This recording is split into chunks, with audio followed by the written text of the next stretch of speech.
가계약금 돌려받을 수 있을까요? 이 가계약금을 왜 지급을 했느냐? 왜냐하면 이제 아파트나 이제 빌라를 보러 가게 되면 중개인들이 이런 말을 많이 하죠.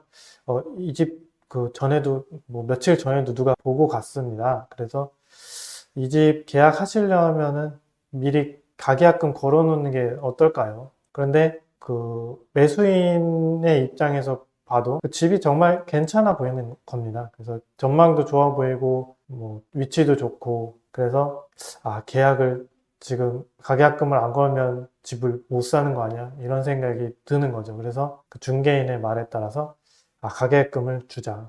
집값은 5억인데 가계약금 해봐야 500만 원밖에 안 되잖아. 일단 걸어놓자. 이 집 놓치면은 다른 집 매물이 여기 단지에는 없는데 이거라도 빨리 잡아놔야지 이런 생각으로 가계약금을 지급하게 되는 거죠. 그런데 또 집을 보다 보니까 다른 좋은 집이 또 나온 겁니다. 그래서 가계약금 이거 안 되겠는데 다시 돌려받아야겠는데 이러실 수도 있는 거고, 또 집이 마음에 들었었는데 알고 보니까 좀 문제가 있는 것 같다, 별로 좋아 보이지가 않네, 좀 생각을 해보니까 좀 문제가 있어 보였던 거죠. 그래서 이 계약 못 하겠습니다, 가계약금 돌려주세요, 이렇게 얘기를 했는데 그 얼마 하지도 않는 가계약금 500만 원 집주인이 못 돌려준다는 겁니다. 이럴 때 어떻게 해야 되냐, 가계약금 지급한 사람 입장에서 당연히 돌려줘야 되는 거 아니야? 그 매매계약 한다고 해서 가계약금 한 거지, 이거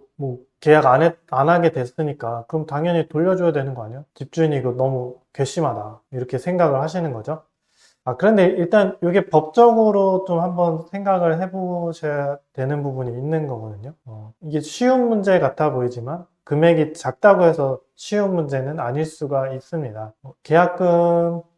계약금에 관해서는 민법에 규정이 있거든요. 계약금 해제가 가능하도록 하는 그 규정이 있습니다. 그래서 매도인이 계약금의 배액을 상환하던가 아니면 매수인이 계약금을 포기하는 거죠. 그래서 계약금 해제를 할 수가 있는 그 조항이 있습니다. 그래서 계약금에 관해서는 민법에 규정이 있는 거죠. 근데 가계약금은 이게 없습니다. 민법에 규정이 없는 거거든요. 그러면 이게 법에도 없는 불법이냐? 그게 아니죠.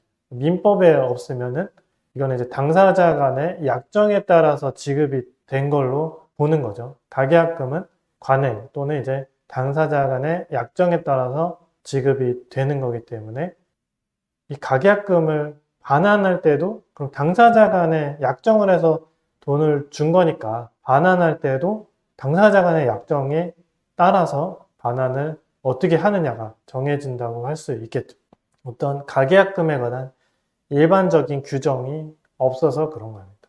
그러면은 가계약금, 계약금, 그 계약금과 가계약금의 차이는 또 뭐냐? 계약금이라는 거는 계약이 본계약으로 체결됐다라고 할 수가 있는 거거든요. 그때 지급이 되는 돈이 계약금인 겁니다. 매매대금을 5억으로 정하고 잔금은 언제 주고 중도금은 언제 주고, 그리고 특약이 있다면 특약도 정하고, 이렇게 해서 일반적으로는 중개사 사무실에서 부동산 매매 계약서라는 걸 작성하게 되죠. 그러면 이날 계약일에 지급을 하는 돈이 계약금입니다. 그래서 그 부동산 매매 계약서에는 일반적으로 이 계약금에 대해서 매도인이 계약금의 배액을 상환하거나 매수인이 계약금을 포기하면 계약을 해지할 수 있다, 이런 조항이 있습니다. 그래서 계약금을 지급했더라도 계약금 해제는 할 수가 있는 거죠. 다만 계약금을 매수인 입장에서는 포기하거나 아니면 매도인 입장에서는 계약금의 배액을 상환해야 해제를 할 수가 있는 겁니다. 그래서 일반적으로 계약금은 매매대금의 10% 정도를 지급하게 되죠. 5억이면 5천만 원 정도가 계약금이 됩니다. 그럼 이제 이것은 계약금인데 만약에 2,500만 원만 지급을 했다, 매수인이.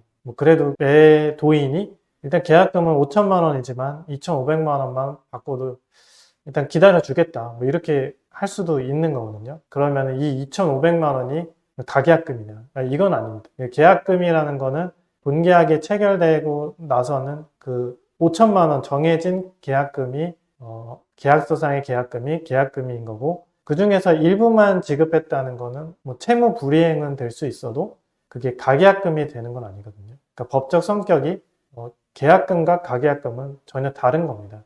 그래서 뭐 5천만 원으로 계약금을 정했는데 2,500만 원만 매수인이 지급했다. 그러면 이제 매수인이 계약금 해제를 하려고 한다. 그러면은 2,500만 원만 포기하면 되는 거냐? 이제 그거는 아닙니다. 5천만 원에 대해서 포기를 해야 되는 거니까 따로 손해배상 책임이 있다고 할 수 있는 거겠죠.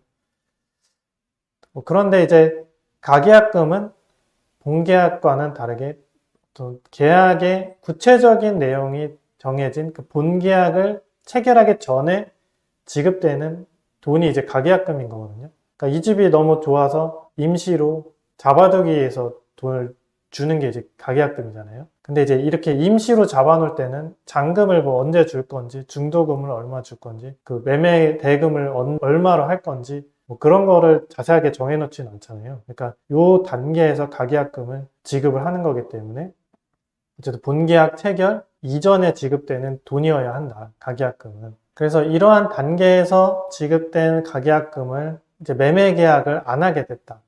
해제를 하려고 한다. 원칙적으로 가계약 단계에서는 뭐 자유롭게 뭐 해제는 할 수 있는 거거든요.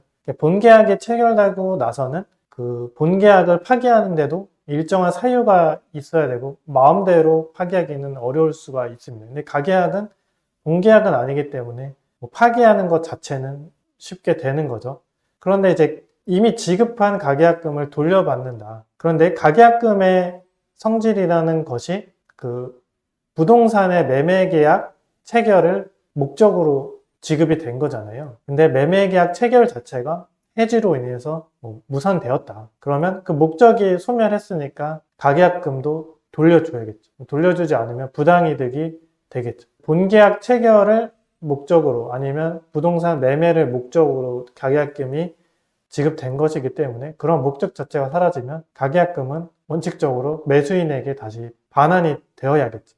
그런데 이것은 이제 원칙적인 부분이고 실제로 가계약금이 지급되는 과정을 보면 아마 이런 경우가 많을 겁니다.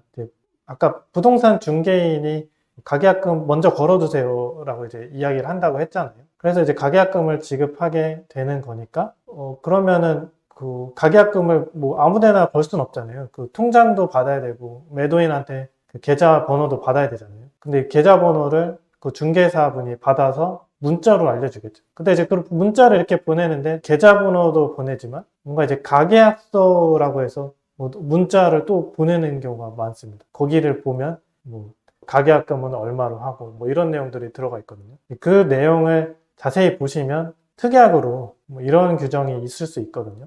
가계약금은 뭐 계약을 해제하면 가계약금은 뭐 원칙적으로 몰취된다. 그리고 매도인은 가계약을 해제하려면 뭐 배액을 상환해야 된다. 이런 규정이 있을 수가 있습니다. 그러면은 이 규정에 따라야겠죠. 아까 말씀드렸듯이 가계약이라는 것과 가계약금은 당사자 간의 약정에 의한 거라고 했잖아요. 근데 이제 이렇게 중개사가 문자로 보낸 것도 그것을 문자를 받고 그 내용을 인지한 다음에 그 매도인의 통장에 가계약금을 입금하는 것이기 때문에 그 문자 내용에 따라서 사실상 합의가 있었다고 보게 되는 겁니다. 그래서 그 문자 내용에 어떤 이런 해약금 특약이 있다. 가계약금도 계약금처럼 계약을 해제할 때에는 가계약금을 몰취당하고 매도인이 가계약을 해제할 때는 뭐 배액을 상환해야 된다. 이런 규정이 있다고 하면 그 규정에 따라야겠죠. 그래서 이러한 경우는